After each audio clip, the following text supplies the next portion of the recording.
Critics are going for Cork in this semi-final. Shea Fahy, the first piece of possession for Cork, taken down by Vinnie Murphy. One of the early arrivers here at Croke Park. Larry Tompkins. Kicking into the rain, it's going to be Barry Coffey. Towards Dennis Allen, fisted away by Jerry Hargan.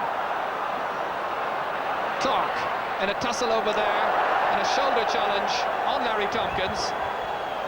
Linesman signals it's going to be a Dublin ball.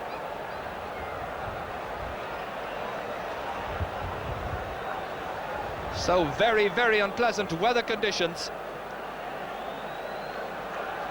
Keith Barr, who hit some really lengthy ones in the Leinster final against Meath. First sideline kick, deep. And sliding on the top service.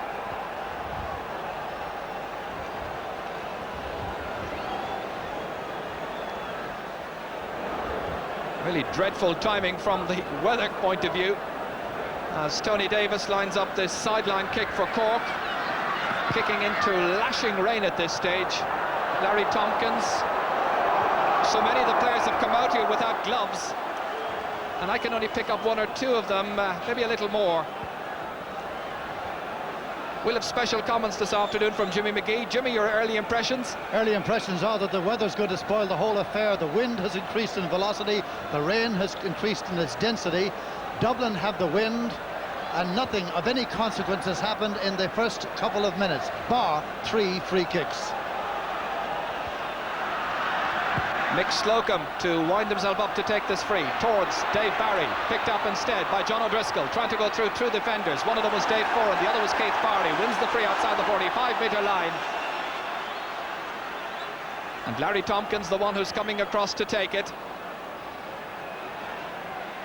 Larry, who kicked 7 points in the semi-final last year against Monaghan, and 7 as well in this year's Munster final. What a contrast in weather between the Munster final day and this afternoon. Breeze and rain lashing into his face. Just outside 45 metres. Cross towards Teddy McCarthy. It drops down, however, to Mick Deegan. Slides away from his grasp, and it's Paul Curran who kicks it out to space. And another sideline ball. Every indication it's going to be tight in this match. Palpable and gripping tension before this match. Certainly a heady atmosphere as well.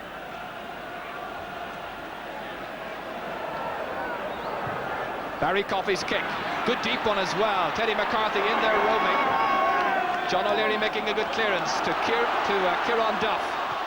Dully, as they call him, towards Vinnie Murphy. Trying to round Conor Coonahan, linking up again with Kieran Duff. This about 60 metres out from the Cork goal, in towards Joe McNally. Good catch from Joe McNally. Good distribution as well to Paul Clark. Looking for the opening score. That's on its way. Paul Clark has given Dublin a 1-point lead, thanks to some splendid support work there involving Kieran Duff and Joe McNally. Murphy was involved as well, but it really was that fine catch by McNally which set up that fine point.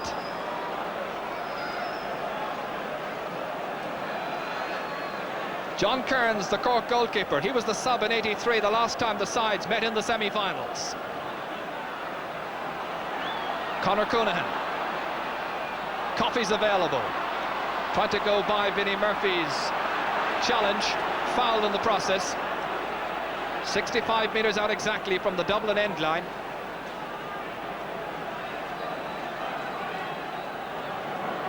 Tommy Carr, who was superb in the Leinster final. Coffey's kick. Towards Dennis Allen. Fisted down, however, by Keith Barr. Deegan.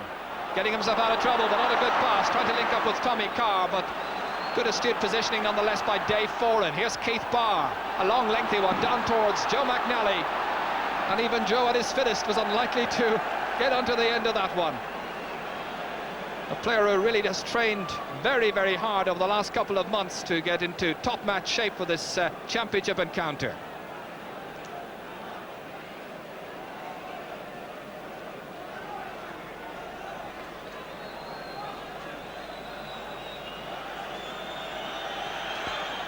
A poor kick out by John Kearns, picked up by Paul Clark, Dublin's point scorer. trying to get away, but he overcarries. Larry Tompkins was the one who was putting in the challenge, the referee right beside Paul Clark.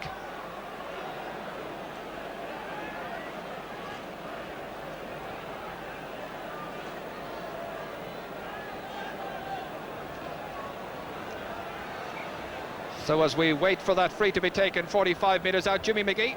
Everyone expected an overcrowded midfield with at least 6 players there, but in fact it's very orthodox.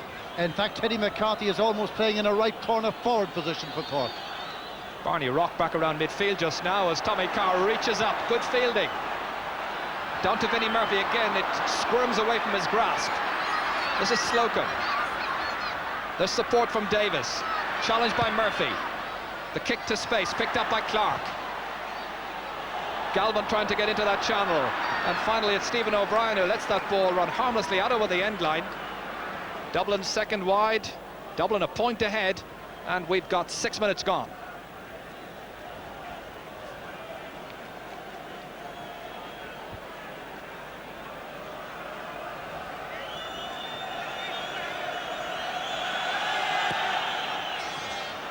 Not such a good kick out again from John Kearns. Vinnie Murphy picks it up, judges the bounce to a tee, fouled by Jimmy Kerrigan, and that's going to be a free into Dublin. Barney Rock teeing himself up for it. This can make it 2 points to 0. Barney Rock has kicked 18 points in the championship so far, a man who broke Cork's hearts more than once in his career. There was that late goal in '83 in the drawn semi-final and the quarter-finals of the league, I remember 2 years ago, a late point then. Soundly over the crossbar from the boot of Barney Rock. As so often in the past, Dublin lead by 2 points.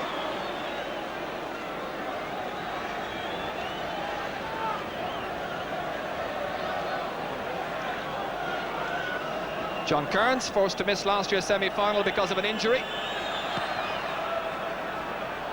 To Larry Tompkins, ran well for that. Good shoulder, well hit by Dave Foran. The foul and the free to Cork, however. Referee Mickey Kearns wanting the ball brought back 3 or 4 metres.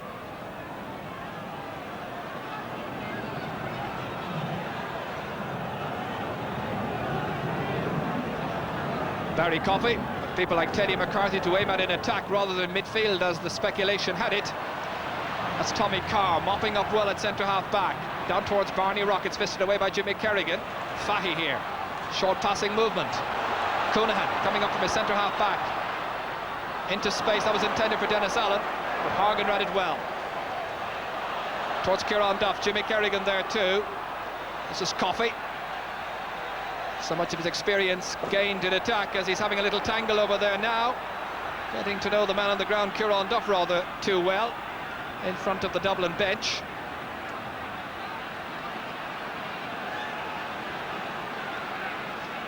Free smartly taken.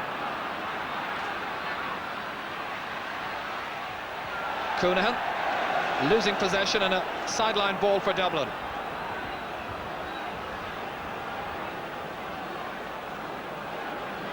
Wholehearted but inelegant football so far, and the conditions certainly a telling factor. McDagan holds on to his place following a solid, impressive display against Meath. And Shea Fahy, the ball was out over the sideline before he made contact.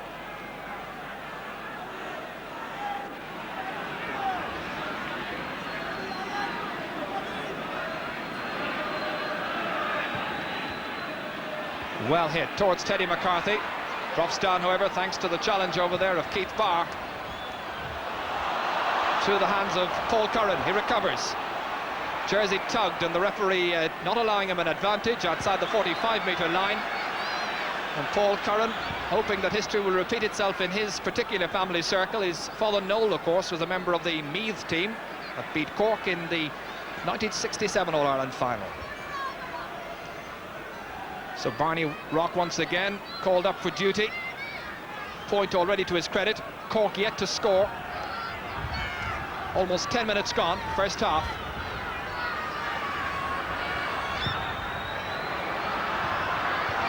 Comes back. As the ball touched on the ground, the referee says play on. Towed away by Shea Fahy. Picked up by Paul Clark, the Dublin midfield duo doing well. A lot of hard work and a sliding tackle there on Jimmy Kerrigan. And some of the Cork players bidding to bring it to Mickey Kearns' attention, but he doesn't give the free. Sideline ball to Dublin instead.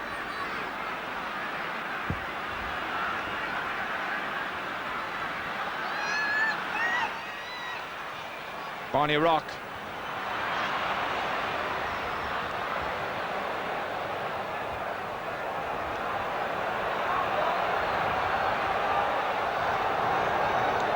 Paul McGrath waits as Barney Rock takes this sideline kick. McGalvin giving him the return, the outside of the boot blocked down, however, by Larry Tompkins. And a third sideline ball inside a minute for Dublin. It's a rearguard action by Cork at the moment, very much under the collar of this Dublin attack. Carr has started well. Good centre. Oh, Vinnie Murphy! It's a goal for Dublin! A goal for Dublin after 11 minutes of the first half. Vinnie Murphy, the scorer. And at least one Cork defender will wonder if the day had been drier whether he would have cut out that one. Coming from the sideline ball from Barney Rock. Watch as the ball was slipped through the hands that time of Barry Coffey. And Murphy just needed that much. Dublin mount the attack yet again in front of the crowds of Hill 16. Slocum going back, defusing that situation to Coonahan. Dublin absolutely taking this fight to Cork in the opening 10 minutes. Murphy again, confidence high, an exquisite kick. And that's over.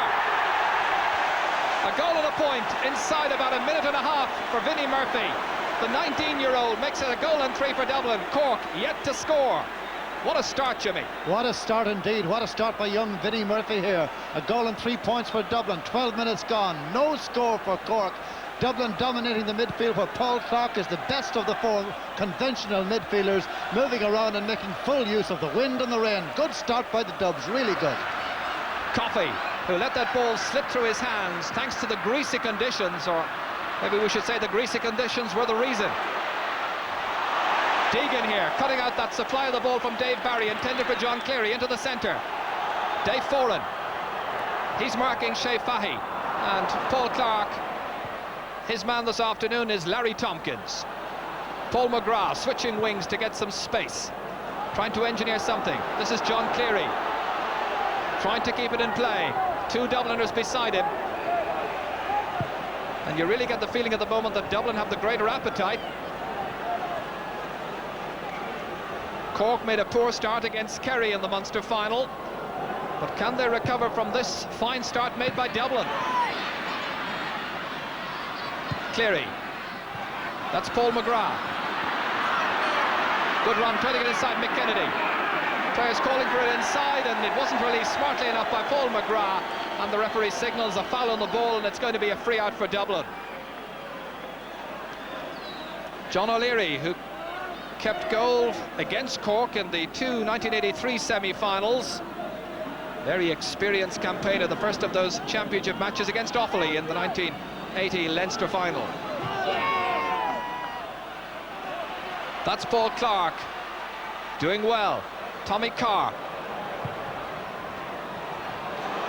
That's Curran. Belting it into space. Kieran Duff trying to get inside. Galvin likewise, and it's Davis who fisted away at the expense of the game's first 45. An enterprising kick into space could have caused a lot of trouble. Kieran Duff expecting it, Galvin there too, and Davis did exceedingly well.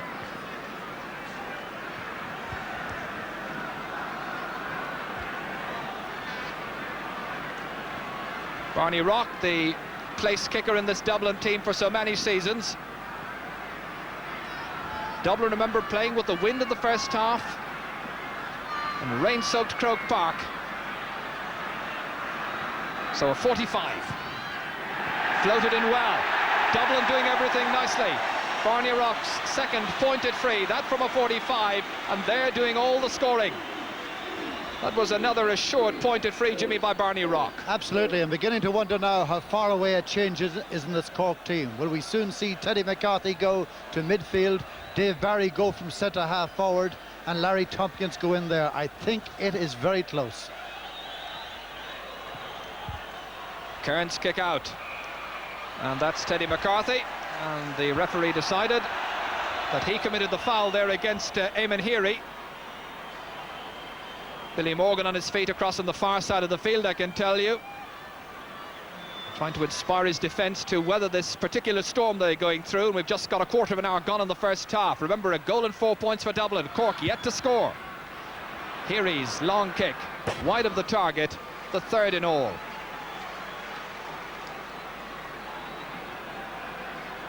Cork yet to mount an attack in earnest, really. They haven't had a wide so far.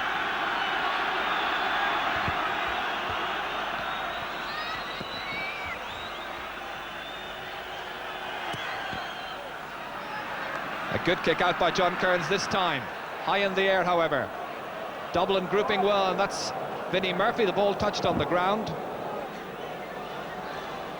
Tony Davis now coming away from the corner back position. That's Deegan to keep the pressure on the Cork defence. Deep ball down towards Joe McNally, fisted away by Stephen O'Brien. Out as far as Shea Fahy, his clubmate at Nemo Rangers. Deep into space towards Dave Barry, trying to get some change from Tommy Carr. That greasy ball slipping away from his fingers. Barr says, I hit it with my shoulder fairly, referee, and the referee didn't see it as a fair shoulder-to-shoulder challenge. Billy Morgan was out on his feet for a moment there. Back in the dugout now.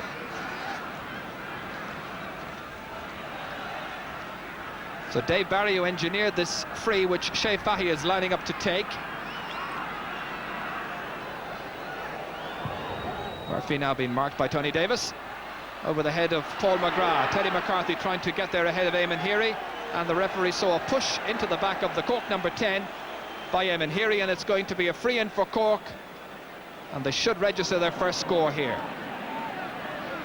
Larry Tompkins is going to be the free taker.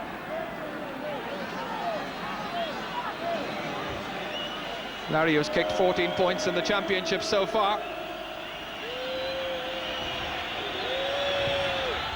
Cork's first point, thanks to Larry Tompkins from the free situation, 13 metres out. So 1-4 to 1 point. So the fans now up on the canal end will breathe a sigh of relief that their side is off the mark finally.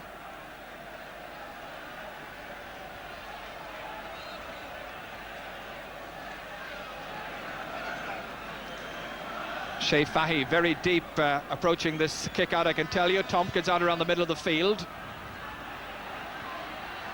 That breaks down to Tony Davis marking Vinnie Murphy at the moment. A switch in the Cork lineup.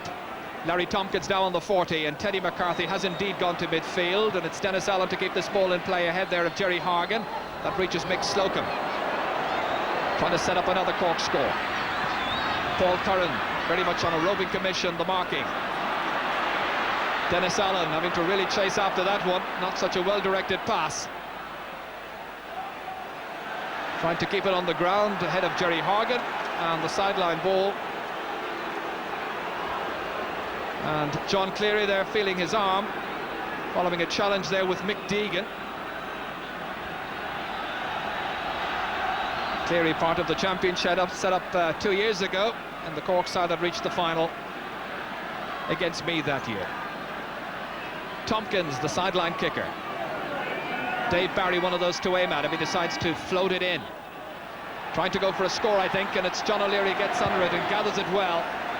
And another sideline ball as that one ends up in the Cusack stand.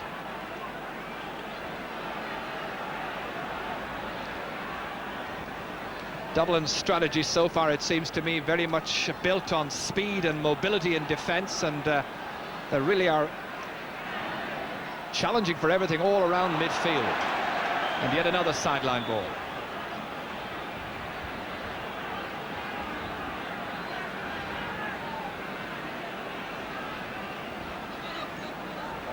"20 minutes gone in the first half.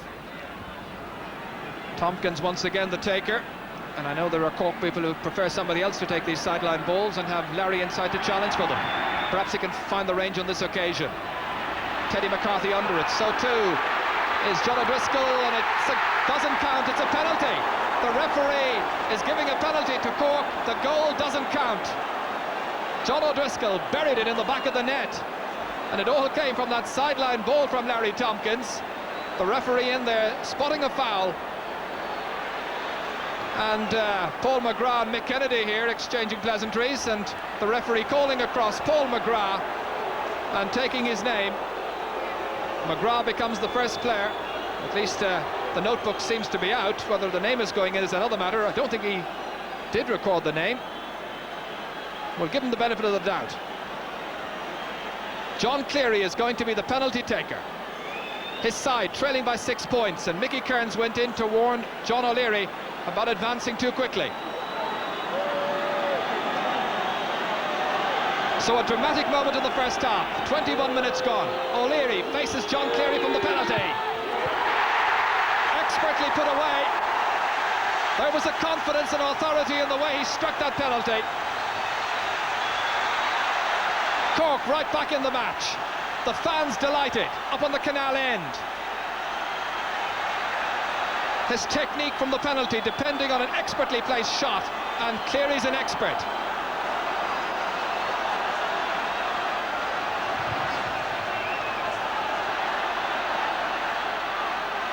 So now just 3 points between the teams. Dave Foran striving to keep it in play, but it's Fahy picking himself up off the greasy surface over there, and the linesman across there, who's Tommy O'Rourke, having a quick word with the referee Mickey Kearns.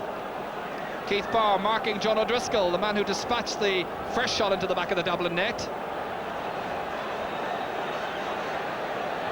Will that goal now prove to be a turning point in this All-Ireland semi-final? Early stages yet. Kerrigan's sideline kick towards Larry Tompkins. The breeze holding it up that much. Fahy, but it's Clark who intervenes. A trip there on Paul Clark as John Cleary willingly takes it away down the other end. Free to Dublin, however. Not with the evidence of the first 21 minutes, there's not an awful lot between these sides, really. Dublin making the better use of the breeze, however, in the early stages. Keith Barr, who only made his Dublin debut in the Leinster semi-final against Wicklow. Another well-struck shot by Keith Barr. Kept in play by Mick Galvin, fisting it back. That's inside by Foran, but picked up by Tony Davis. Nice solo run, good confidence and skill by Davis, and look at there are 4 Cork men around him, and it's Barry Coffey who takes it out of danger. Lovely combined play, showing the maturity in the side, forged over the last few years. That's picked up by Mick Deegan. Back down into the Cork defence, and it's Davis once again. Barney Rock, as Davis was fouled as he was playing that ball away. A high challenge by Vinnie Murphy, I think, and it's going to be a free out for Cork, taking some of the pressure off their defence.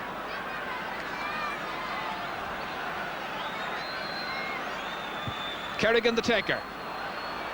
McCarthy under it. Paul McGrath trying to link up with Teddy McCarthy, stopped by Mick Kennedy.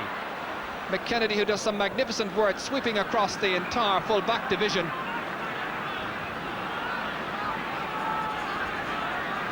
So Mick Slocum, who's now marking Paul Curran.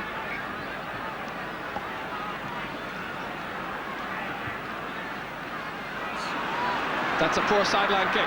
Mick Deegan picking it up with good timing. Down to Mick Galvin. Galvin marked by Barry Coffey. A good release inside to Deegan. An attack-conscious defender. Nice sidestep, but the referee says, no you don't. You took too many steps. And a free out to Cork. Well, Jimmy McGee, I wonder how that goal by Cork, that penalty goal by John Cleary, will affect the outcome of this match. Well, it certainly came at an opportune time for Cork, but they're still having trouble at midfield. They've been alternating with Tompkins and Barry centre-half forward and midfield, but so far no decent supply to the forward line, and anything that has come through to the full forward line has been snapped up, in particular by Michael Deegan, who is outstanding at right corner back for Dublin. We're watching Mick Slocum Two men to aim at, Dennis Allen and John O'Driscoll. They're Cork's front line of attack.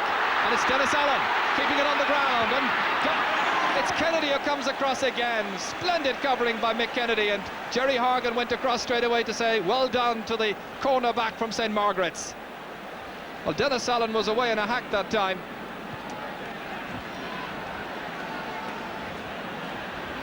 Dennis Allen, the 37-year-old, getting there ahead of Jerry Hargan. And watch for Kennedy's intervention. It was vital. A 45. They wait inside as Larry Tompkins gets ready to take the 45.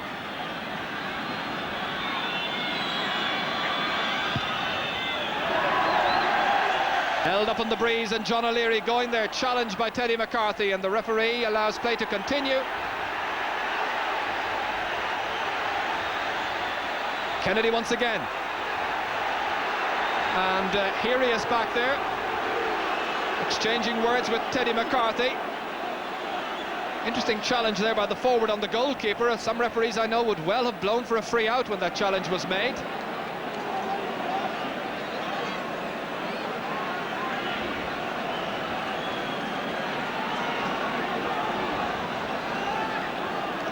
So Kennedy, who prevented a near certain score for Cork with that intervention, taking the free. His side 3 points ahead. Larry Tompkins. And a high challenge. And the referee calling across.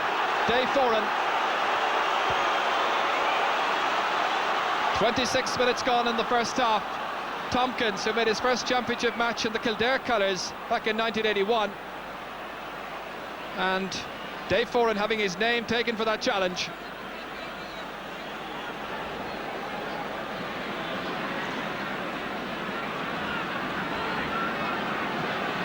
Dublin, who had a good lead early on, still ahead by 3 points, and they'll have to retain their composure and cohesion all over the field to stay ahead of the wily Cork men. Tompkins' kick.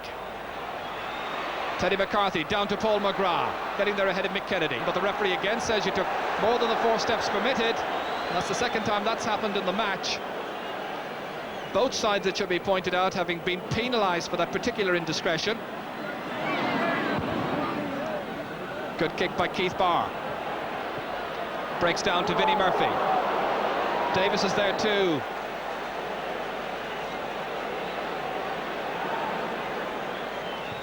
Shea Fahy taking the free quickly inside towards John O'Driscoll. Mick Kennedy challenged by Paul McGrath. There was a nudge into the back, quite clearly seen by referee Mickey Kearns. And that's 2 decisions going against Paul McGrath in the last few minutes.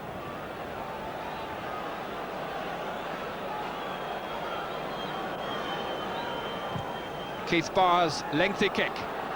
Coonahan reading it well. Comfortably taking the shoulder, releasing it to Slocum, his wing back. Challenged by Paul Curran. To McGrath. Can't get onto it, however. Kennedy. Again, there's a push. The referee decides. Mickey Kearns, and this time Paul McGrath is absolutely vexed by that decision. Jimmy? It's got to be said that the 2 cornerbacks, Mick Kennedy in your picture here and Mick Deegan on the other side, have been outstanding for Dublin. Apart from the shot at goal from the penalty by John Cleary, none of the Cork full forward line have had a shot at goal in the match so far, and nearly half an hour gone. That's commentary enough of what's been happening. John O'Leary ready to take this free for Dublin.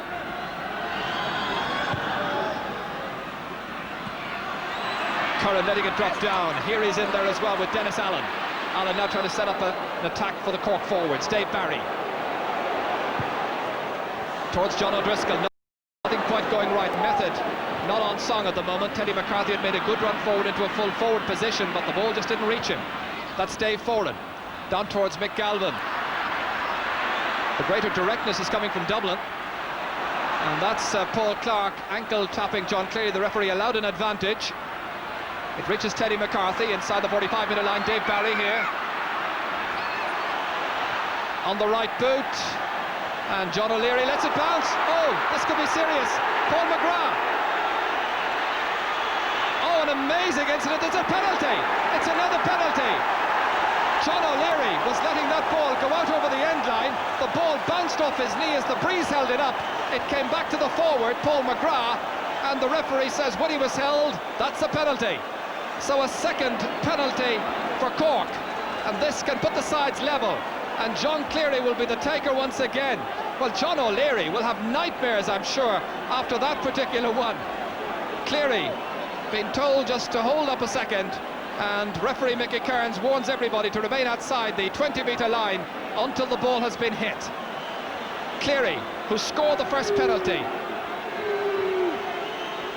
This one, with 31 minutes gone in the first half, can tie up the scores. He's scored!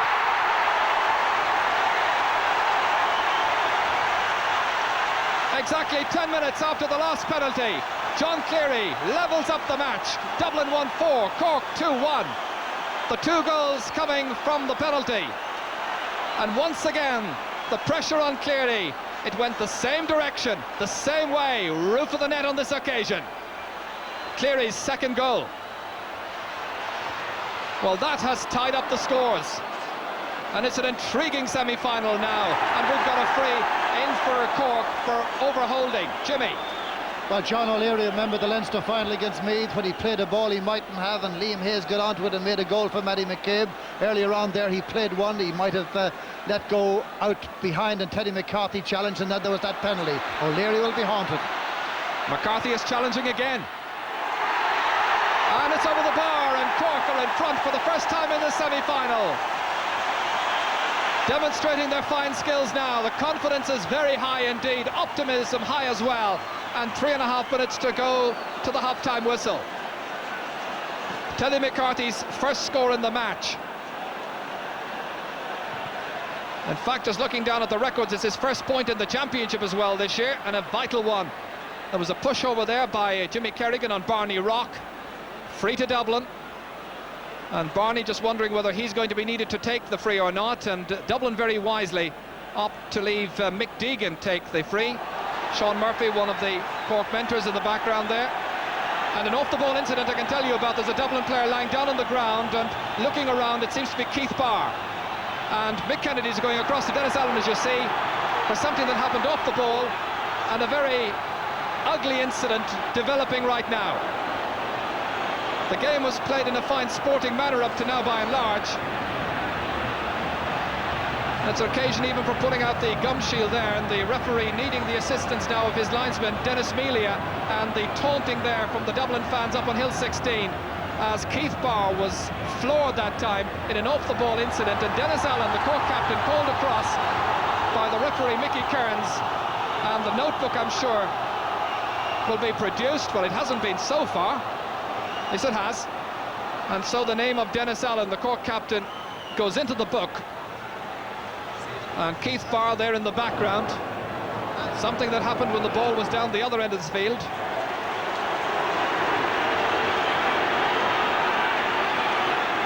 The referee may have some time on for injuries and stoppages, but we've got 2 minutes on my watch remaining in this first half. Well, they're still chatting about it as Deegan takes the free, deep. Teddy McCarthy under it, is taken away from him by Jimmy Kerrigan, however, and coming out, Stephen O'Brien. One of the youngest players ever, I suppose, to play for Cork at full-back in an All-Ireland semi-final. He's just 19, won't be 20 until late December. John Kearns to take the free. Two very evenly matched teams. The rain, thankfully, has eased off completely. Breeze not quite as strong as it was at the start of the match, still favouring Dublin. Tommy Carr giving the supply of the ball down towards Joe McNally. He fists it in, lovely into Vinnie Murphy. High shoulder, was it a fair one? The referee says play on.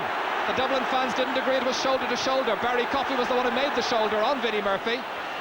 Here's Heary, trying to go around Dennis Allen, shoulder once again. And the referee says fouled on this occasion, and oh, Keith Barr comes in to settle an old score, it seems, on Dennis Allen. And the referee now will have to sort out this particular incident. Keith Barr losing the head completely. Floored a little while ago, obviously by Dennis Allen, because he was the one who was booked, and is he sent off? That would seem to be the message from Mickey Kearns. Keith Barr would seem to have got the line. He's still on the field. Well, has he been sent off? It seems he has. I think he's been sent off because Keith Barr is taking off the gloves. And Dublin, I think, are down to 14 players. Yes, Barr has gone. But that retaliatory foul there on Dennis Allen on the 35th minute, practically the call of half-time. So Cork now having to play against 14 for the second time in the championship at Croke Park. Last time it was against Meath, now it's against Dublin as Barr is sent off. Well, there was a rough undercurrent to this match for the last couple of minutes. Jimmy. The man of the moment now is Micheál Kearns. He's really got to absolutely assert himself here. But believe me, this shemozzle is not over yet. Yes, some scores to be settled, one imagines, just yet in this game as Kennedy picks it up. 65 metres from his own goal. Good ball. The shoulder there by Joe McNally, straight into Tony Davis. Referee's whistle has sounded as Barry Coffey takes it away. He spotted the intentional foul, and it's going to be a free out for Cork, and we are now nearly a minute into injury time. Keith Barr, then, the player, has been sent off, and Dublin having to restructure their forces in defence.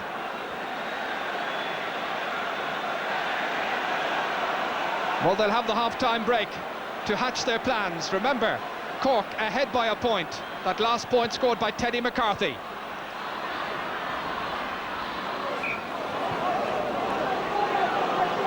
Paul Clark wanting that ball back quickly.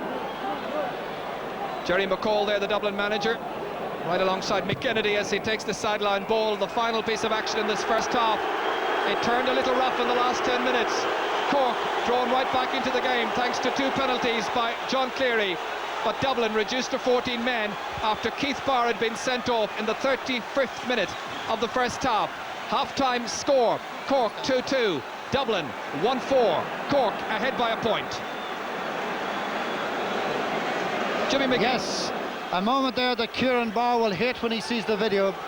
Young Keith knew he was goaded into that, lost his temper, could not wait his time to retaliate. Not that I'm advocating retaliation, but hadn't the patience to wait to get in and knock.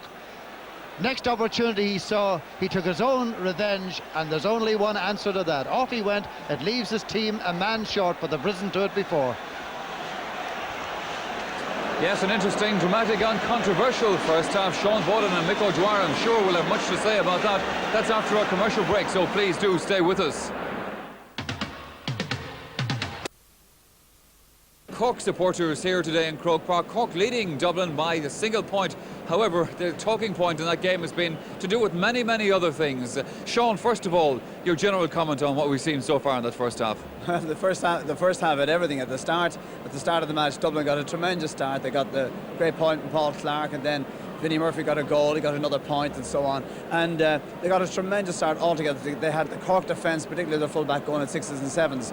And then Cork made a few very wise moves, very wise switches, and they changed Anthony Davis over onto Vinnie Murphy and so on and so forth. And they settled down, and they came back, and then they got the first penalty.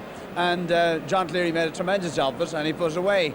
But then you had this extraordinary penalty, the second one, a ball going wide, or apparently seen going wide, and John O'Leary kept it in play and lost possession. And Paul McGrath went at him, and suddenly you had a second penalty. And John Cleary made no mistake with it either. And, how do I see it? This extraordinary, at that stage, things became very ragged. As Mick O'Dwyer said, the rain had taken a lot of the kick out of the wind, and suddenly Cork were there with a great chance. And then, of course, you had the incident with Keith Barr. Sean, we'll talk about that incident in just a moment. Let me bring in Mick O'Dwyer for his assessment of the first half first.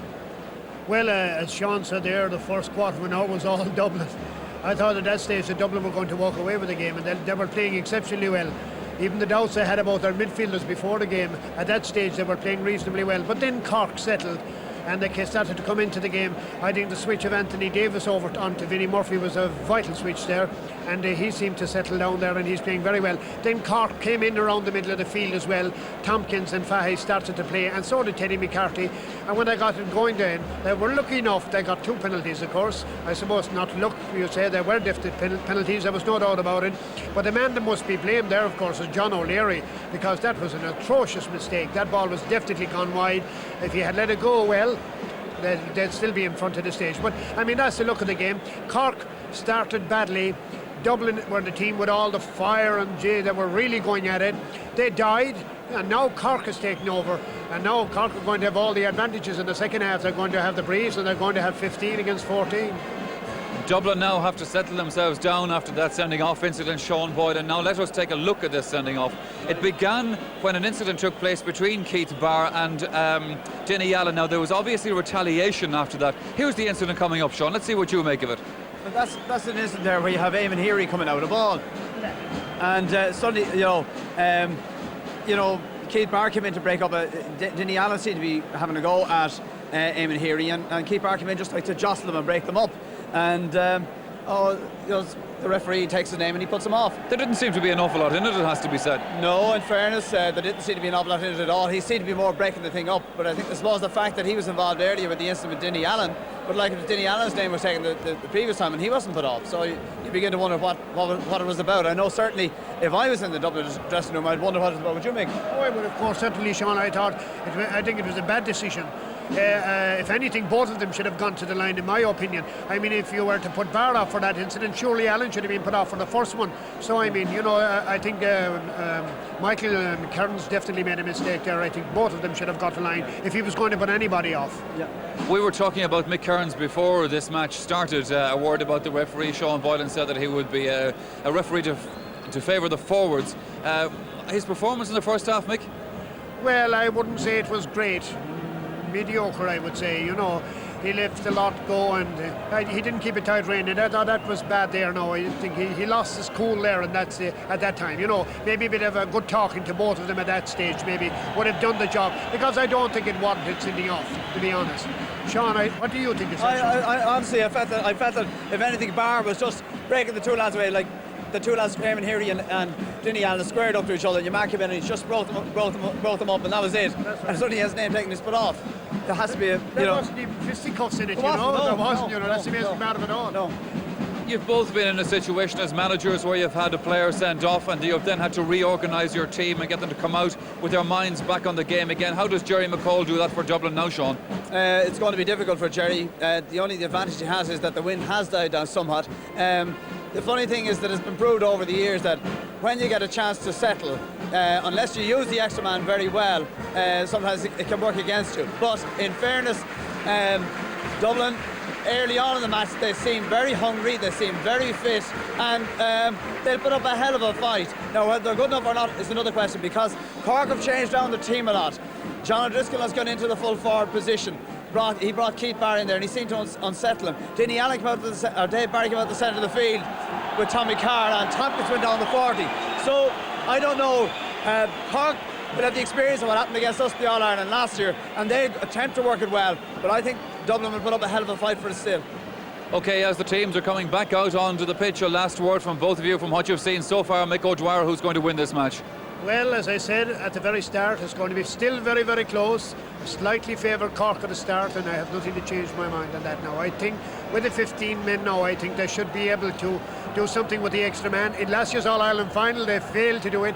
I think they'll give a lot of thought to it at half-time on this occasion, and I think they'll put the extra man to good benefit. Sean Boylan, I think you're doing your best there to try and tip Dublin still. Well, they're not going to give in. They're not going to give in without a hell of a good fight. That's a certainty. And there's something else that you've got to bear in mind, that Dublin have, tremendous personnel on the sideline that they can bring in, and that I think fellas are going to be running themselves right into the ground. And they have the tremendous substitutes there: Tommy Conroy, Noel McCaffrey, Dave Bolger, and I think you'll see the introduction of those, and it should have a bearing on the game. Mind you, I suppose it should be said, Miko, that if one is to take that into account, Cork have a fairly hefty list of subs as well. Yeah, I was just looking at the substitutes on both teams there a while ago. I'd say about 26 or 27 counties in Ireland would be quite happy with all of those guys, and they'd have a right team, I can tell you, and would compete with the best. So substitute-wise, I think both teams are well equipped there. But I think at this stage now it's going to be very, very close. Maybe a draw at the end of the day, Michael. Time will tell. OK, Miko, well, the Cork team have now come back out onto the field to cheers and boos alike. An interesting second half then, I should imagine, in prospect for us. Let's go back to our commentary team again. Thank you very much indeed, Michael. I noticed that Paul Curran, by the way, has now gone back into a right half-back position, obviously to fill in for Keith Barr, sent off after 35 minutes of that dramatic first half. And Kieran Duff yet to score in the match. Indeed, looking through the spread of scores at half-time, Vinnie Murphy, the only forward to score from play for Dublin, and Teddy McCarthy, the only forward to score from play for Cork. And indeed, only 3 points in all in the first half coming from play. The other point credited to Paul Clarke at midfield. It's going to be a very interesting second half, Jimmy. Certainly is. A lot on the shoulders here of Micheál Kearns, the referee. John O'Driscoll will resume where he ended the first half, playing at full forward on Jerry Horgan. There are no changes in personnel among the teams as referee Kearns lectures the two captains, and that is significant. You do not often see that in public before the second half has commenced. And I think referee Kearns is right. Both sensible men, both experienced men, Horgan and Allen. They've been around a lot. They've a great responsibility, not just to themselves and their own players, but their counties in the game of Gaelic football itself. Micheál Kearns, a great player in his own time, knows what's at stake as well. Come on, lads, it's only a game. There's Paul Curran in his very first championship season, having had a memorable club championship year. Neither side making any changes at half-time that we can gather.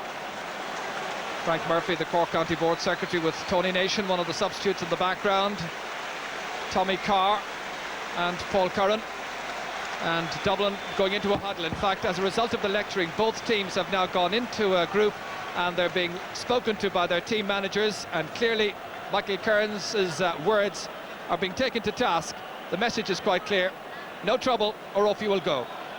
And Dublin with their team captain Jerry Horgan having a word with them, and I noticed Billy Morgan, Jerry McCall was in there too, and clearly Jerry not at all pleased with that decision to send off Keith Barr in the first half, a very controversial one at that. So Paul Curran getting the words of advice from Jerry McCall. Just like to say, Ger, that the referee, Kearns, could have gone to both dressing rooms. He could have told the teams what he's told them in public, but it was important, not just for the teams, but for the spectators of both Cork and Dublin, that they too learned the lesson, that this really is only a game of football played by amateurs. Both teams in a huddle. It was nice to see it. I think it's unique, but whether it is or not, I hope it works.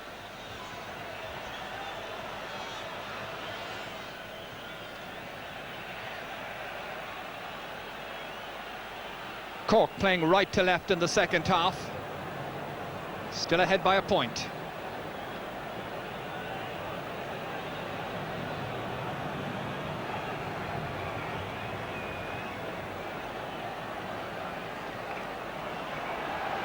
So as Mickey Kearns gets the second half underway, Shea Fahy parted by Teddy McCarthy now at midfield. It's McCarthy getting that ball forward towards John O'Driscoll, out to Dave Barry. Dennis Allen waiting now at top of the right in a switch in the Cork team, and that ball going wide of its target, and that is the first wide of the second half and the sixth in all.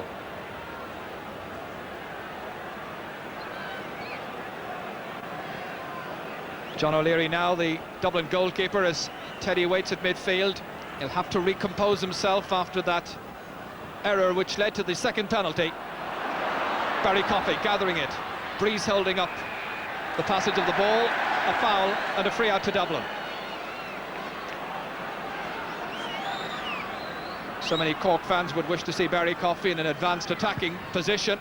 I wonder, will that be the plan now with Cork's numerical advantage? Conor Coonahan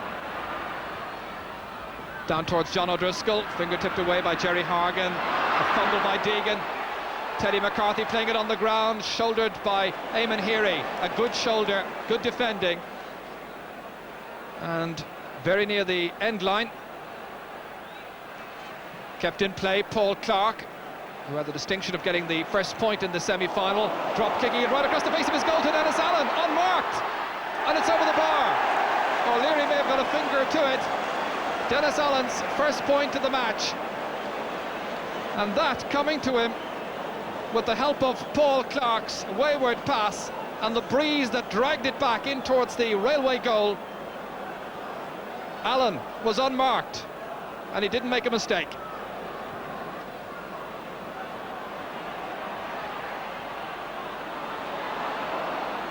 Good call by Eamon Heary, resolute in his defending. Towards Joe McNally, that's Stephen O'Brien, a defender with a good competitive streak. Into Teddy McCarthy. Cork now breaking loose of their markers, that's Dave Barry, trying to revel in the open spaces of Croke Park. Dennis Allen. John O'Driscoll playing with a newfound confidence.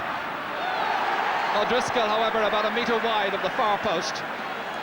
Such a good build-up. Now, as we watch John O'Driscoll come away from that wide shot, one significant move by Cork. Larry Tompkins is playing deep, just behind the midfield and almost square with Conor Coonahan. And Tompkins has been used now as the extra man by Cork.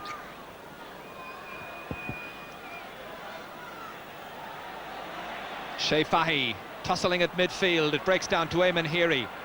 Solid and dependable at wing back, free quickly taken, or intended to be taken by Kieran Duff.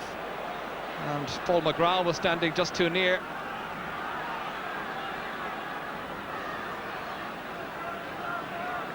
Heary part of a half-back that won wide praise following the provincial final success. Good catch by Paul Clark, former minor captain for Dublin. Dublin 2 points behind, held in play by McNally. Good full forward play to Paul Curran, and it's over the bar, and now there's just a point between the sides. Paul Curran's first point, he got a fine point in the Leinster final as well, and just a 1 point difference. Again, one wonders to what extent the breeze was a factor there, helping Joe McNally to keep that ball in play, but the full forward did splendidly.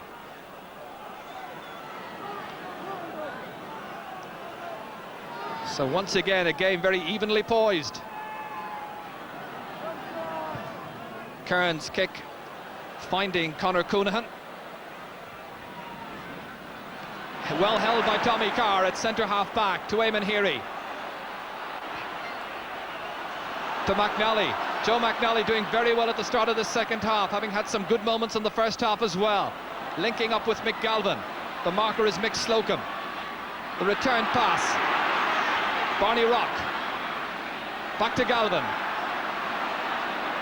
Dublin trying to work it short inside, and it's Barney Rock, and the referee signals that the point is good. The sides on level terms. Barney Rock's third point. Dublin 1-6, Cork 2-3, 9 points each. The referee on that occasion went in and was thinking about awarding a free to Dublin, but allowed the advantage, and the Dublin fans on Hill 16 celebrating once again. Fans who always bring colour and a bit of excitement whenever Dublin play at Croke Park, or indeed wherever Dublin play. Grappling at midfield is Dave Foran. Dropping it forward to Joe McNally. McNally can be influential yet before this match is over. Galvin. Dublin now playing with a renewed spring in their step, collectively. This is Galvin, awkward angle, trying to put his side back in front. Oh, it comes off Kearns, it could have gone anywhere. It could just about have gone anywhere. It's gone for a 45, and Kieran Duff was under that dropping ball. And Kearns was one of the most surprised people of all, I think, when that one came in. It'll be a 45. Dennis Melia and Tommy O'Rourke, the two linesmen here this afternoon.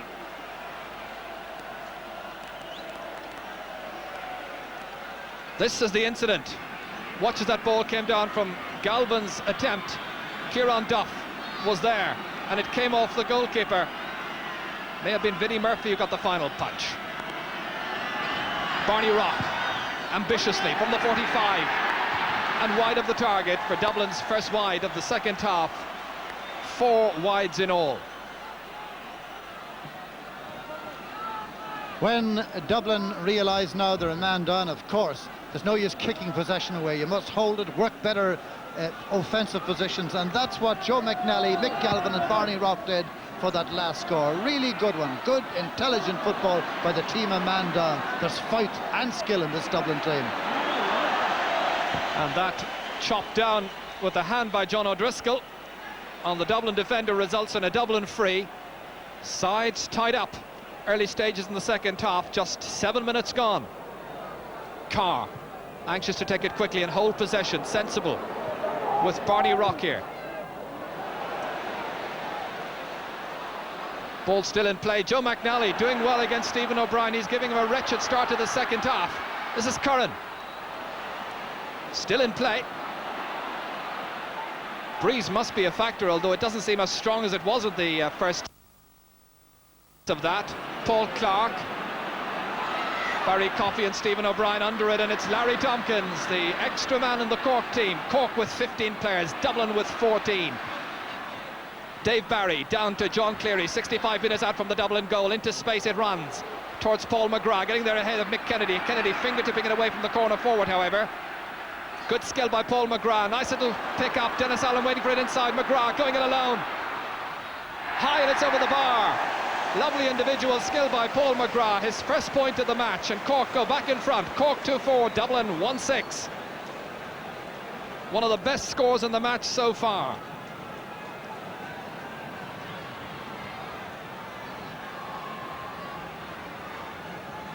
John O'Leary with a kick out from the 20-metre line, trying to pick out Paul Clark, instead finding Teddy McCarthy, shrugging away the challenge of the Dublin number 9, and then the referee says you foul the ball and it's going to be a free for Dublin, 45 metres out from their own end line. Paul Clark the taker, but straight to Shea Fahy, to Larry Tompkins, in full flight towards Dennis Allen, the team captain, and booing every time that Allen picks up possession at this stage by Dublin fans, clearly displeased with the decision to send their man off, and Allen stays on, and that one's gone over the bar from Dave Barry, his first point of the match. Cork open up a lead. Dave Barry with his first point, a lead of 2 points now. So Dublin, having come right back into the match, early stages in the second half, now finding themselves 2 points behind, 9 minutes into the second half.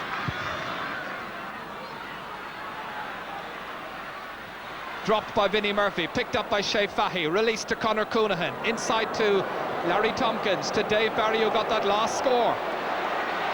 Again in full flight, Curran, a desperation challenge. It breaks back to the ever-safe Jerry Hargan. Kept in play well. Murphy to Curran once more, challenged by John Cleary. John Cleary, however, pushing Paul Curran, and a free for Dublin. Kieran Duff thinking about taking it, but leaving it instead to Mick Deegan. In the absence of Keith Barr down the right-hand side, Deegan having a lot of work to do, defensive duties.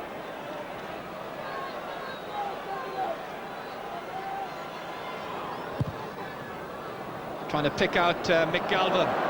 Slocum read it well, but couldn't hold on to it. Barry copied them with a high neck challenge there on Mick Galvin. And Galvin doing his stuff at full forward and coming away from his man repeatedly, causing problems for the Cork defence. Barney Rock can put just a point between the sides if he can point this one to the right of the post. He's got 3 so far, 2 of those from frees, 1 from a 45. That's his angle.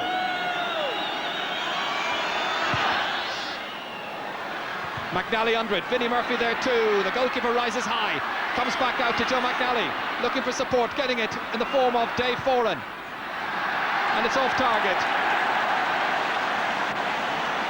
A good build-up, but Foran squanders a fine opening.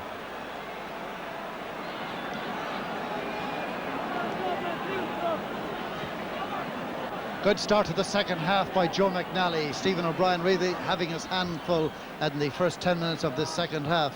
But a real chance there for Dave Foran. He should have been able to take it, but there's still an awful lot of good footballers in this Cork team.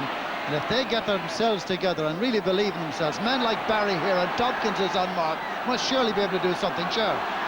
As Paul McGrath reins in on goal once again, players looking for it. It comes off the fingers of Mick Kennedy. Back to Paul McGrath. Nudged as he was going in that time, and it's taken by Jerry Hargan. Out of defence towards Paul Curran. Not a well-directed pass, however, giving Paul Curran some work to do. Keeping it in, but then the momentum of the ball carrying it out over the sideline. Dublin making a change in attack, I note, as Vinnie Murphy seems to have gone in full forward, and Joe McNally has come out to lend assistance around the 40. Here he is.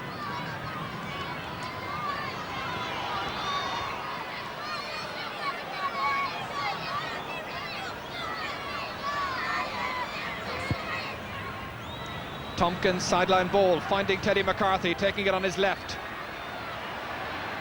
Trying to get inside Deegan. And the referee says he had charged. And he didn't like that attempt to get inside Mick Deegan, and it's going to be a free out for Dublin. Joe McNally's gone midfield, Anthony Davis has gone marking him, Barney Rock's gone in the full forward line, Stephen O'Brien's picking up Barney, Mick Galvin's now been picked up by Michael Slocum, and Jimmy Kerrigan's gone man-to-man marking Vinnie Murphy. Wholesale switches on both times, defence and attack, but everybody closely marked. This is Mick Deegan.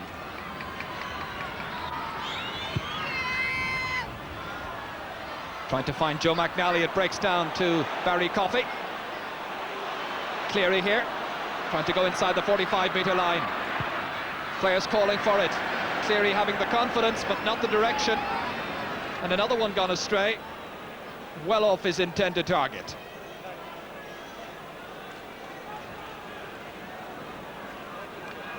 John Cleary, part of the West Cork contingent, waiting as John O'Leary now gets ready to take the kick out. Kicking into the breeze, remember. Thankfully the inclement weather has cleared away completely. Dave Foran taking that one comfortably. Trying to get around Shea Fahy, linking up with Kieran Duff, wasn't expecting it. Tompkins, and the referee says that Duff committed the foul. More than the 4 steps, the referee tells Kieran Duff.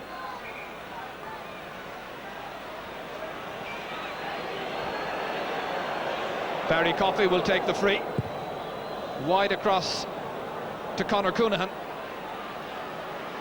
Cork with the extra man, leading by 2 points. Kerrigan outside to Teddy McCarthy, dropping it in smartly towards Dennis Allen. Oh, the bounce deceiving Jerry Hargan, but not John O'Leary. Eamon Heary here. Dave Barry in pursuit, trying to put in a challenge, left-footed away by Heary. Davis, who had such a good first half, takes the shoulder from Joe McNally, links up with Jimmy Kerrigan, composed. Cork in control right now. Dave Barry to Larry Tompkins. 45 metres out, the challenge by Paul Clark. Still Tompkins. Fouled, but he gets it as far as Teddy McCarthy. Fouled, it seems, by Paul Clark. Allowed an advantage by referee Mickey Kearns across towards Paul McGrath's wing. Mick Kennedy breaks it down. It's Deegan here. An off balance and a sideline ball for Cork. Cork continuing to apply non-stop pressure on the Dublin defence in the second half. The message is quite clear by Billy Morgan, I'm sure. Carry the fight to them. Morgan today taking charge of a side in a semi-final for just the 3rd time. On 5 occasions he was here as a player. Tompkins with 15 minutes gone in the second half. Coming out for it, Tommy Carr, left-footed away. But again, Cork trying to pull the Dubliners downfield, and that's Larry Tompkins, and the foul, the boot going in from Joe McNally. Free to Cork.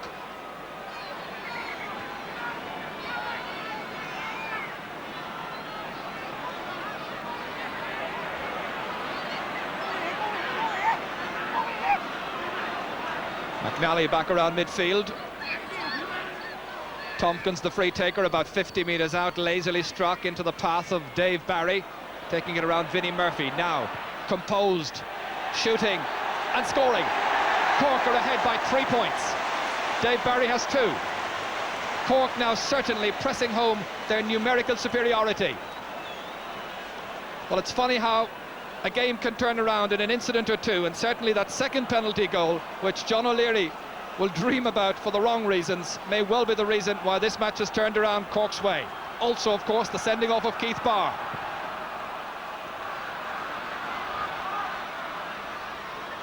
Picked up by Tony Davis. He was the extra man for a period in last year's All-Ireland final against Meath. It didn't work out then for Cork, but they seem to have learned their lesson. This is Hargan, one of the many left-footers in that Dublin defence, and again not finding a colleague. In the last 5 minutes or so, the Dublin challenge really has fizzled out somewhat. Still very much in it from the points point of view, but the defenders just not finding their men. And Barney Rock wondering whether the ball will come his way.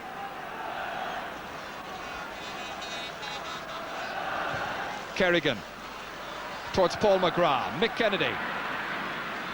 Both Dublin cornerbacks doing very well. And the referee saw some holding by Vinnie Murphy on Tony Davis. Free is taken very quickly. Cleary hand passing it inside to Larry Tompkins, trying to go around Kieran Duff, and then doing too much with it.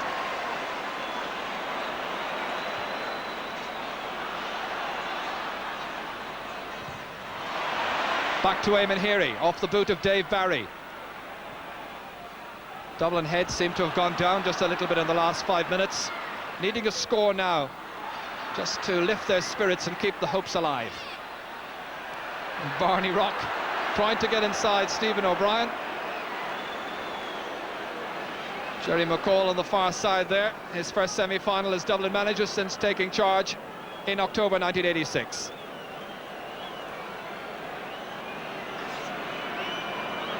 So for the foul, Barney will take the free himself.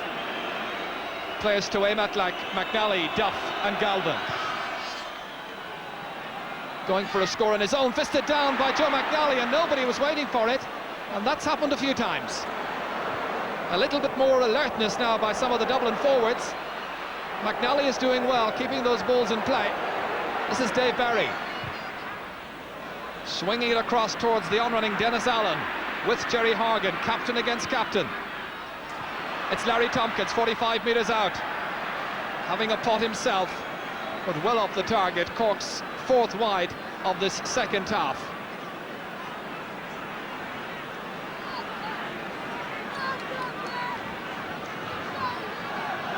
Dublin with just 2 points in the second half so far, Cork with 4, and we have nearly 18.5 minutes gone in that second half. Barry Coffey well under the dropping ball, playing so well. Paul Curran getting that pass inside to Dennis Allen. Cork with a greater buzz, but not the finishing power just yet. So Allen once again fails to accept what's a good opening, and Cork are creating quite a few of these right now. This is their best spell in the match. Will they rue so many of these misses, as happened so often in the past in major championship encounters? Heary, realising his side is very much in it, just 3 points adrift, and plenty of time, and the referee not allowing an advantage. Well, Dublin fans won't be at all pleased with that, because Paul Clarke was clear through, but Mickey Kearns resorting to the whistle. Kearns awarding the free to Barney Rock then, Barney with 3 points so far. Under the watchful eye of Billy Morgan as they wait inside. Barney taking those 5 steps forward. It's well struck, it's over the bar. Barney's fourth, and there are now just 2 between them again. Once again a fine, commendable strike there by Barney Rock.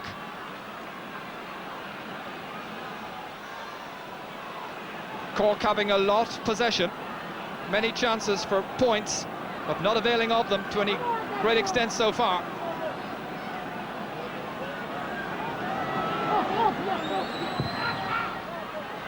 Cork faded in the last quarter of the Munster final against Kerry as Dave Barry pulls down Kieran Duff. I'm sure Dublin will be hoping that that pattern of fading out of the match will happen yet again this afternoon. We're in the last quarter now, just under 15 minutes to go, and Noel McCaffrey is warming up on the far side. Heary with that free for Dublin. Barney Rock reaching up, but it's taken away by young Stephen O'Brien. The release quickly to Shea Fahy outside to Barry Coffey. Coffey composed into space to Paul McGrath, getting there ahead of Mick Kennedy, threading it beautifully to Dennis Allen. There's a goal chance here. He takes the point instead. Allen's second point, pushing Cork back into a 3-point lead. So a goal between the sides. Dennis Allen the scorer. Paul McGrath doing well to get it into Dennis Allen, and look how much ground he'd made ahead of Jerry Hargan. Might have gone for a goal, but he's satisfied with a point. There are three astute brains in this Cork team now: Tompkins, Barry and Allen. Allen taking up some very intelligent, good positions in and around the goal, causing problems from Dublin defenders if just thinking alone. And here's one of those defenders, Mick Kennedy, who's played resolutely today, but Allen is beginning to be a thorn at our Tompkins and Barry. It looks as though Cork might do it in the next few minutes. 13 minutes remaining as we watch Tommy Carr try to get around three Cork players, one of them Teddy McCarthy, one of them John O'Driscoll, and he holds on too long, and Tommy says, well, what could I do? I just hadn't any chance to play it out, but Mickey Kearns awarding the free, and you can be sure that Larry Tompkins will be the one who will get ready to take it, and it's Anto McCall, I think, who's ready to come in. Anto, who also came in when the sides met in the 83 semi-final, so a piece of history repeating itself if he gets into the fray.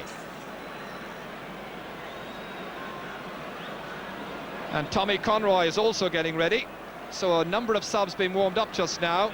Conroy and Anto McCall. Meanwhile, back at the ranch, Larry Tompkins with this free, his side 3 points ahead, 2-7 to 1-7. Larry has only got 1 point so far in this match, and that from a free in the first half. Now, deep into the second half.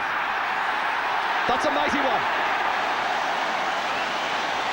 Under pressure, Larry Tompkins kicks his second point of the afternoon.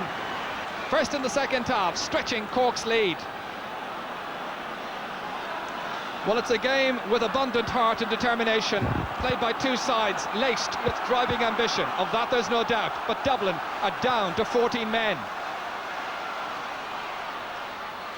Vinnie Murphy trying to bridge a 4-point gap now, up towards Mick Galvin. Stephen O'Brien, toe poking it away, but only as far as Barney Rock for Dublin. Inside, Conor Coonahan, or Larry Tompkins rather, fumbling, but it's Shea Fahy who picks it up. Here's Coonahan. Into space.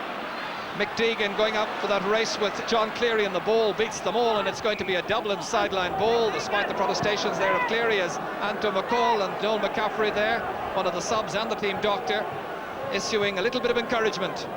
If they come in, can they win this match? There are 11 minutes to go. This is Kerrigan. John Cleary with space and time to set up an attack for Cork. Towards Dennis Allen. It comes off Allen, I think, rather than Hargan, but down as far as McDeegan. Kieran Duff here. Trying to go through two Cork challenges that time. Still Kieran Duff, and he'll have to release the ball quickly. He's held, jersey held, and he's got the free. Barry Coffey, the player who concedes it eventually. Barry was telling us that he's in for a bit of a slagging tomorrow if he doesn't win this match, because he works here in Dublin. Dave Foran. Curran. Good move by Dublin. The outside of the boot by Curran, however, fails to produce the score that the fans desire and the teams yearn for. Tommy Conroy is coming in, the tall substitute from St. Vincent's, giving the little slip of paper, and Mick Galvin, it seems, is the one who's making his way off.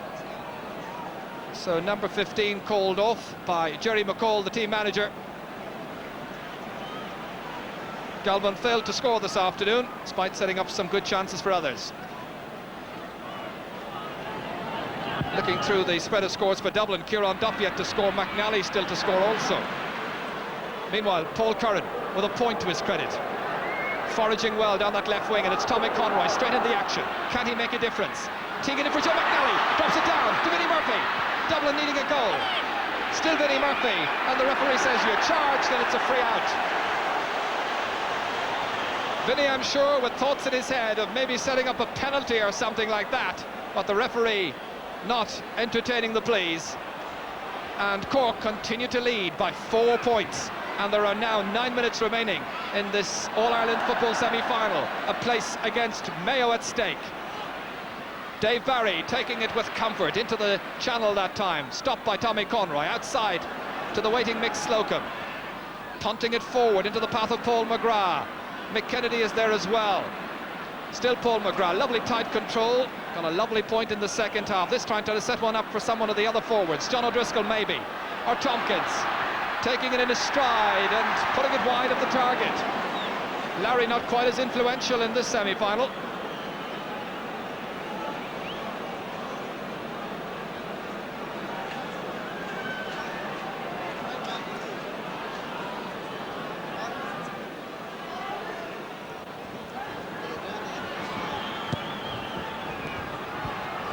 O'Leary's kick to the centre, and it's down from Larry Tompkins as far as Paul Clark, who's certainly given his all, towards Joe McNally. Takes it down beautifully. He's got support inside. Duff is calling for it. Still McNally. Oh, agonisingly wide of the target. A glorious second half chance, produces a 45, but it might so well have produced a Dublin goal. It was a super catch by McNally inside a ruck of players that also included Vinnie Murphy, getting there ahead of Davis and Kerrigan. And watch as that ball went wide thanks to the goalkeeper's fine save. Kearns then really producing the best piece of goalkeeping in the match so far. A 45, Barney Rock poised to take it. 4 points the margin, Dublin trailing. 7.5 minutes left, and that's one back. Barney's 5th point, and Anto McCall is getting ready to come into the action for Dublin as Barney Rock makes it 2-8 to 1-8. Anto McCall, number 19, played in the semi-final 6 years ago, and Barney Rock is the one who's been called ashore, it seems. Well, not too often does Barney get called off in championship matches. He got 5 points in all. But Dublin obviously satisfied that if they need a free taker, they have men in their ranks who can take those vital late scores or late frees. Let's see. Vinnie Murphy, 3 points, the difference. It's come down off the post to the waiting Conor Coonahan. And once again, Cork breathe a sigh of relief. This is Coonahan. Here he's under it. Dublin now ready for a grandstand challenge. They want to stay in the championship. They believe they can. 14 minutes they've played with 14 right throughout the second half. It's Clark once again. He was given the free outside the 45-metre line. And it's Kieran Duff still to score in the match. Kearns, who produced a great save, and the upright which saved Cork just a few minutes ago. Dublin now pressing home, playing with heart and determination. It's Paul Clark with accuracy, and there's now just 2 points between the teams thanks to Paul Clark, his second point. So one wonders now, will history repeat itself? Against 14 men last year, the final, as you well know, did not go Cork's way. Against 14 men in the semi-final, these Dublin fans will not see their team go down. 5 minutes to go in an engrossing semi-final. It's Tompkins. Conroy challenges. O'Driscoll's unmarked. And he punishes the error. A point by John O'Driscoll. That's his first point. Each and every one of the Cork forwards has now scored.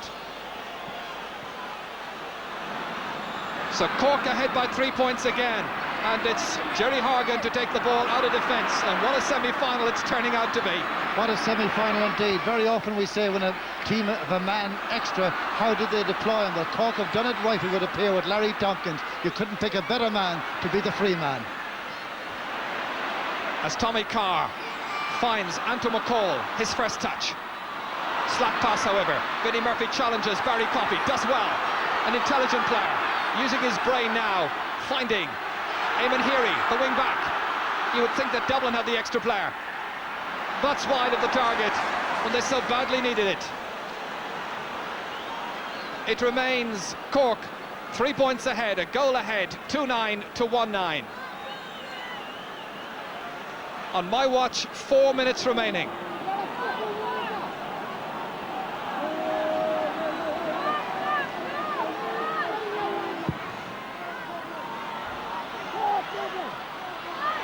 It's Larry Tompkins who gets it, despite the trip. from the kick out to Slocum. Dublin challenging for everything, but Cork composed, finding gaps and finding their men, and it's Dave Barry, his side 3 points up, trying to put another point between them and perhaps a little bit more daylight. That's John O'Leary comfortably taking that shot at goal outside to Paul Curran. Nice balance and control, and the 20-year-old advances a good 30 metres. Still Paul Curran, but the Dublin forwards now needing the pass inside, and then he touched the ball on the ground and it was a throw rather than an illegal hand pass, and it puts the pressure right back on the Dublin defence. Barry Coffey will be the kicker, it seems. No, it's Larry Tompkins who's going to take responsibilities. 3 minutes remaining. Dublin, who've not lost a semi-final since 1965 when Kerry defeated them, and since then they've had 10 memorable wins, but now really under pressure as they've been with their 14 men, and as Tommy Carr mysteriously punches it backwards but gets the return from an alert John O'Leary. O'Leary has settled down well in the second half. His confidence must have taken a shattering. This is Mick Deegan, adventurously carrying it in forward as far as Eamon Heary, leaving it inside for Joe McNally, getting there ahead of Jimmy Kerrigan, and to McCall, and it's very wide of the target. Dublin have had their chances in the second half, of that there's no doubt. 2 minutes remaining now, and there haven't been too many stoppages in the second half. The sunlight now in Croke Park, and that sun shining brightest of all for Cork, the Munster champions. Jerry Hargan fly kicking it away with the left boot as far as Shea Fahy, however. Still Fahy. And the referee, I think, going to throw the ball in between Dave Foran and Shea Fahy. At least that would have been the intention. Larry Tompkins says, "I'll take a free if you like." "No, you don't," says Mickey Kearns. It reaches Larry Tompkins, trying to link up with Dave Barry, cut out by a vigilant Paul Curran. But a very slack clearance. So with just over a minute to go, it would seem to be Cork. Jerry McCall, bitterly disappointed, no doubt. Controversial moments in the first half. But Cork, the more composed side, despite the pressure coming from Dublin in the second half, and they've got the vital scores. Is it to be a first ever Cork-Mayo All-Ireland football final? Paul McGrath finding Larry Tompkins. Fouled.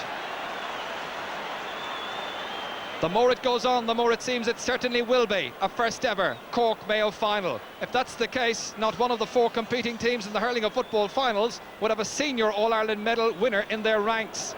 I wonder, has that happened for a long, long time? 25 seconds remaining on my watch. Larry Tompkins, with 2 points to his credit, curls it. And that's another beauty. That surely now will seal Cork's victory.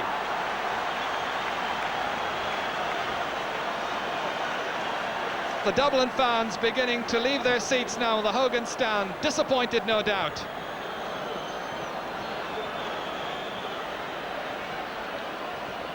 Heary, and the sideline kick favouring Cork. We're in injury time. 4 points the margin.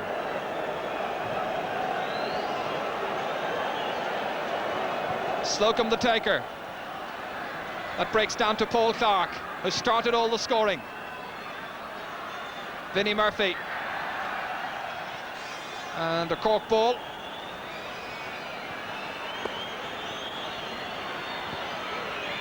The game now well into time added on for injuries. Billy Morgan with a word there in the ear of Larry Tompkins.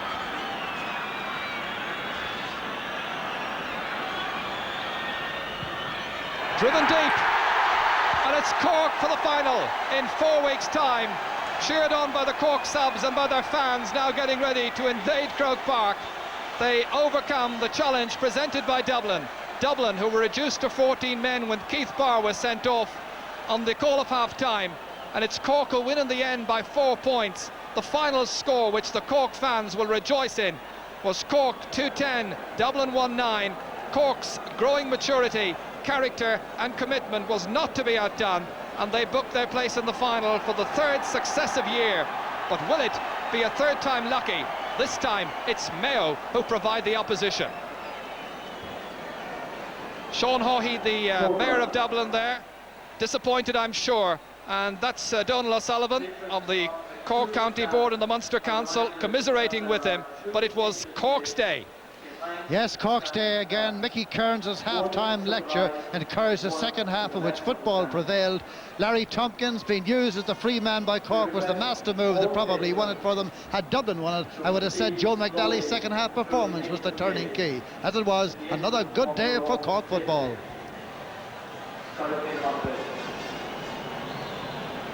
So then Cork go through to the All-Ireland final. We go to a commercial break, but we have more to talk about before we leave Croke Park here today. So join us again in just a moment.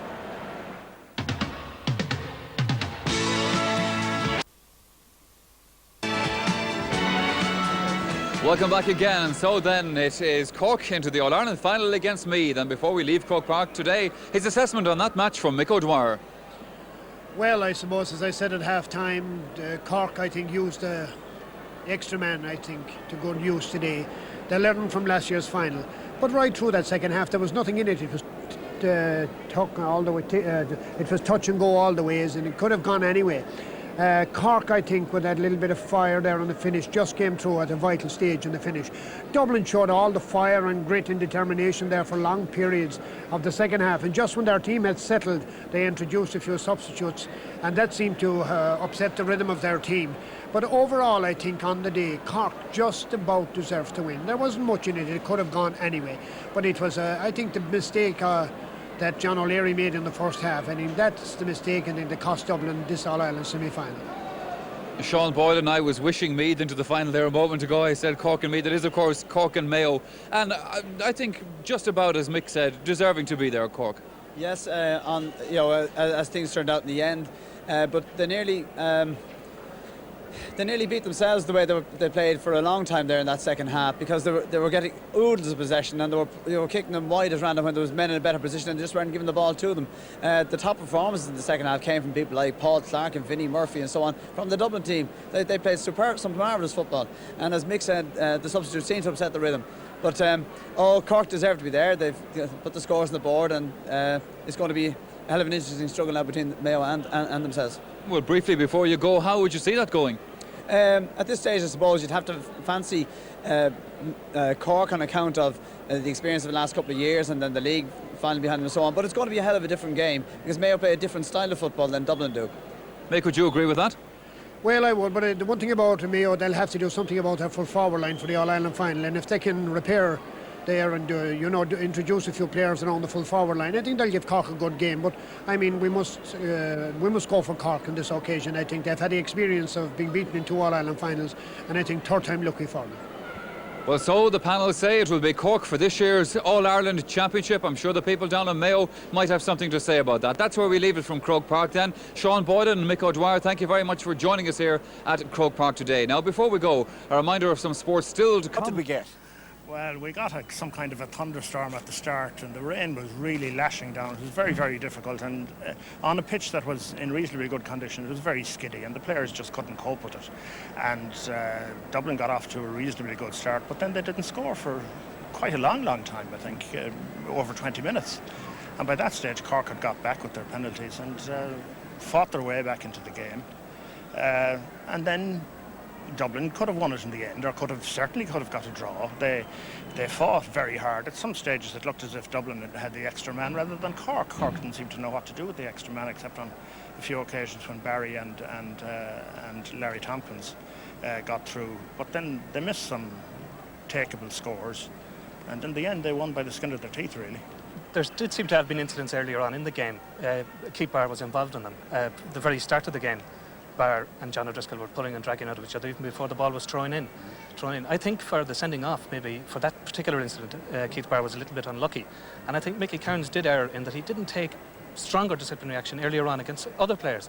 I think particularly of one of David Foran's heavy shoulder charge on Larry Tompkins, which was very similar to what Keith Barr did, but he was sent off. I think at that stage Mickey Kearns had decided, I have to take it by the scruff of the neck and stop this happening. In the All-Ireland final, Cork versus Mayo, Martin, you haven't had much time to think about it, but as of now, looking ahead to it. Well, a marginal fancy for Cork on the basis that this will be their third final in a row. Mayo will be coming in here, and I mean, the hype in Mayo will be unbelievable for the next few weeks. It'll be very difficult for the players to control that. We don't know how they will react on the big day, and hopefully it will go well for them. But on the basis that Cork are the more experienced, more settled team in All-Ireland final, you'd have to side with them. Now, the wind and the rain we've heard about, it really was tremendous at the start of the match there. And the goal that Dublin scored, you won't like me reminding you about it, but it did in fact go through your hands, didn't it? It did. I think one of the Dublin corner forwards, it was Barney Rock actually, took a free, or a sideline ball I think, and kicked it across. And I was standing on my own on the edge of the penalty box, and I missed the ball as it came across. I'd moved out of the edge of the square and it just sailed through my hands, and Vinnie Murphy stuck it in the back of the neck, you know. Cork recovered, of course, and showed maturity. Yeah, in fairness, I think we were 1-4 to no score down that stage, and I think we came back and we won a good convincing game, you know. Obviously the two penalties were a huge advantage to us, and going at a point at half-time was great, you know. What about the incident that led up to the penalty? Did you have a clear view of it? I did actually. There was a definite push, and I'm not sure who it was, whether it was Teddy McCarthy or Denny Allen, but there was a definite push. But I didn't think the referee had blown for it, and then the play went on, the ball was in the net, but seemingly he had blown for it before the ball actually went into the net. Well, you stepped up to take it. You felt confident, obviously. Well, I didn't, but I said, you know, I suppose I did. You know, during the week I had taken a few actually on Billy Morgan, and they seemed to go well for me, and I just said today, you know, if it came up early on that I would have a crack, you know. The second one was rather fortunate from Cork's point of view, surely? Yeah, to tell you the truth, I didn't have a particular incident, particularly good view of the incident as it happened, but all I saw was the referee waving everyone out, and you know, I just stepped up then, you know. Both of your penalties were more or less tucked away to the same side. Is that a normal John Cleary trait? Well, I suppose I've never got two penalties in a game before, you know. This is the first time, and I didn't decide which way to put them until I stepped up to hit the ball, you know, and I just hit it and in it went, luckily enough. John, you were at the receiving end for those two penalties. The first one, you didn't have too much chance of stopping, but the second one, the build up to that, what was your recollection of it? The ball came across the goal in long over the back line, and I was letting it go wide, just marshalling it out, and when the ball bounced, it actually bounced back into me, hit me on the shoulder and went behind me, and I suppose maybe I took my eye off for a second to see where the forwards were coming in, but you know, I was making sure it went out, and it just came back into me. I suppose people say I should have caught it, and maybe I shouldn't have been there at all, but you know, you make your mind up to do something, and it just went against me on the day. Shortly after that, things went from bad to worse for Dublin, just before half-time, with the dismissal of Keith Barr. How did you see that? I didn't see the initial incident where he was on the ground, and the referee, I think, spoke to Denny Allen, booked him, and the next thing was there was a free down in front of the Hogan stand, Eamon Healy and Denny Allen, and Keith ran in, and really what he did was he shouldered Denny in the chest. Was it just immaturity, in fact? Well, I suppose it was a bit of, you know, bustling, you know, making himself be seen, but I couldn't for the life of me see why he should have been put off for it. It was pretty innocuous. I mean, a booking offence, maybe? A booking offence, certainly, yeah. You could be accused out there with a numerical superiority of making heavy weather of it. Yeah, but I felt, you know, they seemed to have more room in the forwards in the second half, because, you know, they had only 5 forwards, and each one of them had to work so hard for each other that, you know, everyone of them had to compete, and they did that, and they kept plugging away, and they kept within striking distance of us. You've played against Cork, you've seen Mayo. Who would be your tip for the championship? Well, I suppose everybody was saying that the winners would come from this match. I wouldn't write off Mayo. They're a very experienced side. A lot of those players played against us, I think, in '85 in an Ireland semi-final and then a replay as well. So you have players like Dermot Flanagan, John Finn. These guys have been around a while, and while they haven't been clicking up front, they're there. They've had a long road, and they're playing games more regularly than what probably Cork or we were. And I wouldn't write them off, but I think Cork have the experience of the last couple of years behind them, which Mayo lack. But it'll be no walkover. Will this newfound Cork maturity result in an All-Ireland, do you think? Well, I don't know. It's going to be a very difficult ball game again the next day, and Mayo seem to be very, very strong around them, you know, around the middle. And you know, I think someday that their forwards are going to click, and some team is going to pay for it. And I just hope it isn't us in the third Sunday in September. How do you avoid, however, the fact that almost everybody, predict at this stage is going to tip Cork to win, and you're going to read this and possibly believe it. How are you going to try and convince yourself that you actually have to go out there and do the business on the day? Well, you're the Cork players, we don't actually read the papers at all, you know. So we won't have that problem at all, you know. So then, Cork back in the final. They failed twice to Meath. Can they do it now against Mayo? Well, that'll be decided in a month's time. But for the moment, let's talk about this match to our special guest. That's Paul Early. Paul, you're welcome. Cork tipped to win today, and they did win. Was it as simple as that, as far as you were concerned? Well, Michael, I felt that Cork today played with a newfound maturity and confidence that has been in evidence since they won the league title. And, you know, Dublin started the game very well, in very impressive fashion, but the conditions that prevailed out there did not mitigate it against good football. But I thought Cork didn't panic. They settled down. It was a great boost for them that the rain kept away and that the wind died down. And it was great to see them come back in the fashion that they did towards the second period of the first half. I thought that they settled down very well in that period. And in fact, they went in at the end of the first half a point in front. There's one thing that will worry Cork fans, I'm sure, this evening, and that is yet again, when they were on top in the second half, they failed to kill off Dublin. They failed to put that match away. That's right, but let us remember too that an extra man can often prove a burden in many of these games. Here we see Dublin coming within 2 points of Cork towards the end of the game. But Cork replied immediately. And I thought this showed again the maturity and the confidence and the fact that they didn't panic. Larry Tompkins was straight from the kick out. It was straight from the kick out. Larry Tompkins took a great catch, gave it to John O'Driscoll, and he popped it over the bar. And I felt that that Cork were in command right throughout the second half and just did enough to win. There were a couple of incidents that took part during that first half. 2 penalties, a sending off. We might have a look at those now. Michael Moyna from Leeson Park here in Dublin wants to query the first penalty. He didn't see anything. And indeed, there was a certain mystery about this one, Paul. Now, John Cleary just said that there was a definite push, but I must say I found it very hard to see. That's correct. I think it was the free kick from Larry Tompkins. Came across the square. Teddy McCarthy may have misjudged his jump a little bit, or he may have got a slight push, but there was no real obvious penalty there. Having said that, John O'Driscoll took the ball and kicked the goal. Did very well to kick the goal, so, you know, maybe Dublin couldn't complain too much. 10 minutes later then, there was a second penalty in this game for Cork, and I think this one was a lot more clear-cut. There wasn't too much doubt about this. Certainly was. Again, it was a long ball from Dave Barry, kicked it into the goal mouth. I think he was going for a point at this stage. Quite bizarre, this. That's right, yeah. John O'Leary, I think, misjudged the path of the ball there, and the fact that Dave Barry kicked it with the outside of the boot, I think it spun off the wet surface into John O'Leary's body, and John O'Driscoll was very quick to move in on the ball here, and it was a definite penalty because John, in fact, put him down by the legs there. Certainly was more clear-cut than the first incident. Sure. Well, now Dublin had taken at this stage 2 bad blows, but there was worse to come as far as they were concerned, because next came the sending off of Keith Barr. Now, this was a really controversial one, and there are many different views about this. I wonder what's your view of it, Paul, as we look at this one again. Right. Well, here we see the ball. I think Mick Deegan catches the ball well. Actually, it was Eamon Heary. Pulled down, gets us free. Dilly Allen was involved there. Keith Barr comes in and hits Dilly Allen a shoulder in the chest. Now, again, we must go back to a previous incident that happened less than 30 seconds before that, where Keith Barr was on the ground and Denny Allen was supposedly the offender. I didn't think that Mickey Kearns saw the actual incident. He went to his linesman. His linesman obviously didn't see the incident because he should have brought it to Mickey Kearns' attention if he had seen the actual incident. So I think Mickey booked Denny Allen there. Having said that, Keith Barr was intent on getting his retaliation in as quickly as possible, and he did that. And I think there were a few incidents prior to that where he was involved in off-the-ball niggly stuff. And yes, he got to know John O'Driscoll fairly well during the first half. He certainly did, even before the game started, Michael. OK, Paul, at this point, let's get your man of the match selection from this one. I would have thought this was a difficult one to choose on. Very difficult. There were some outstanding performances from both Dublin and Cork today. I thought Mick Deegan in defence for Dublin was outstanding. Their midfield was outstanding throughout, and Joe McNally, particularly in the second half, was good. For Cork, Tony Davis had a great game, as did Larry Tompkins in the second half, and Dave Barry.